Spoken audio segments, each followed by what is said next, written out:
3, 2, 1, you're back in the room. I am home. Behold, new subscribers, my humble abode. So, I'm home for the holidays. Christmas is in a week's time. I'm filming this on Saturday, I'll put it up Sunday, as is traditional. I'm just really glad to be home, and it feels like Christmas already because of all the hundreds of bots that I can get my hands on here. And I've forgotten about so many of them, and it feels like they're all new again. It's such a wonderful feeling. But of course, I did actually get something new this week.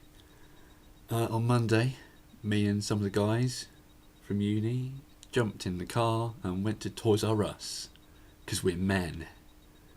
And of course I was the only one who actually bought anything. My mate James was fawning over the Masterpiece Grimlock, and we just sort of both cried into each other's shoulders because we're never going to be able to afford it, even though it is reduced at the moment. But what I did walk out with was Legends Duststorm, because I'd been wanting him for a while. I've already got Springer, who he's a repaint of, but something about him sort of, it's one of those Legends repaints that you just think, yeah, that's good enough to be a completely separate figure, and it is, and it's nice. And he was only £3, and I'd never seen one before, so bam, in my hand, on the till, money, there you go, take it. Bad thing was that he came on this completely generic card. Look, it doesn't even say his name, it just says Decepticon, and it's advertising others. Which made me think at the time, has he got instructions? Because Legends figures should have instructions on the back. And then it turned out his instructions were on a full colour printout, which was like the size of this. So it was it was exactly what you'd see on the back here normally, but just on a bit of paper folded up inside. Strange, novel, but nicely different for £3. And then as I was going to the till with that, one of the guys suddenly pointed to me, "Oh, have you seen these?" And in one of those big bins were all these Cyberverse 4 packs with the sort of scanning Bumblebee and Starscreams.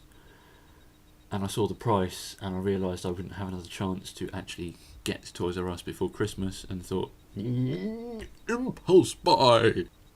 Because they were only £15, I walked out with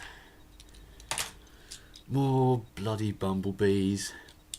But this one is actually really nice, and it's got to be the best figure of the set and the best repaint of this classic Bumblebee mould. Yeah, nice. He sort of painted up like War for Cybertron Bumblebee with all the red bits. It is meant to be a Cybertronian mode.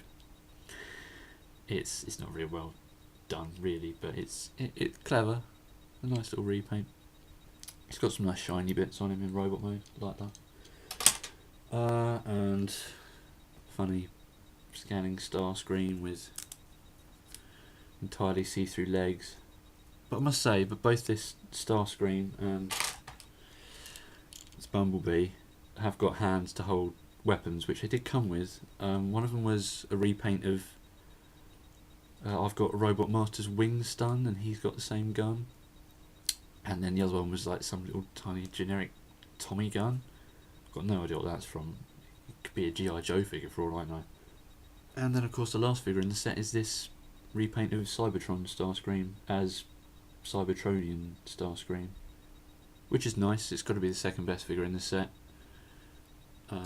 Strange that the really cleverly done scanning repaints don't actually come off very well, really. I mean, it's all good for a vehicle, but once you get him in robot mode, it's like, why does he look like that? Why are his legs see-through? So, yeah, Starscream's nice. It's a shame I can tell how far down the quality has come for this mould, because I have the original and then the first repaint, which was Sunstorm.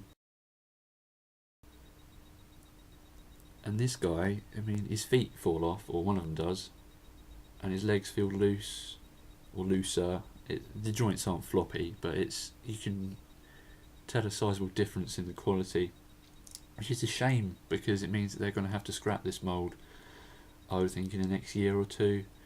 And this has got to be the best. I think it's the best Legends mould, just because of these flip out weapons, and the robot mode is really posable for a Legends figure. I suppose it's time for them to scrap it. It's been repainted. There was a couple of BotCon ones. There was a Ramjet and Thrust in a Universe 5 pack.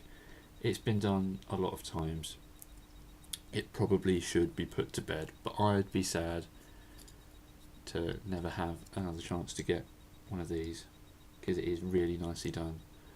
And I think I'd like to have a Skywarp in it. I don't know why.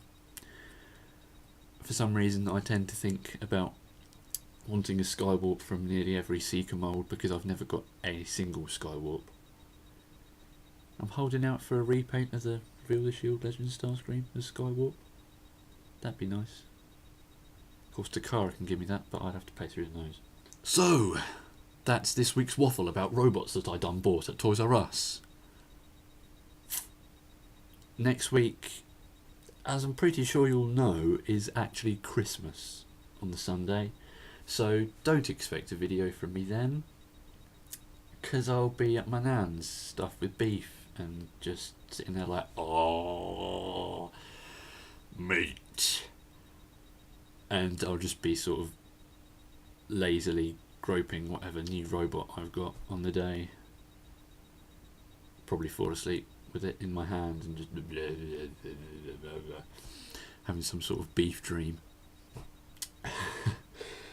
So, on behalf of my flashing snowman and my most festive robot, Christmas Jack. Come on, he's red, white and green. It's Christmassy. I wish you all my subscribers, all my YouTube friends, which apparently no longer exist, and anyone watching, have a very Merry Christmas, and I hope you get all the robots that you've put on your list. I know I will, because I've bought them myself. Ha ha.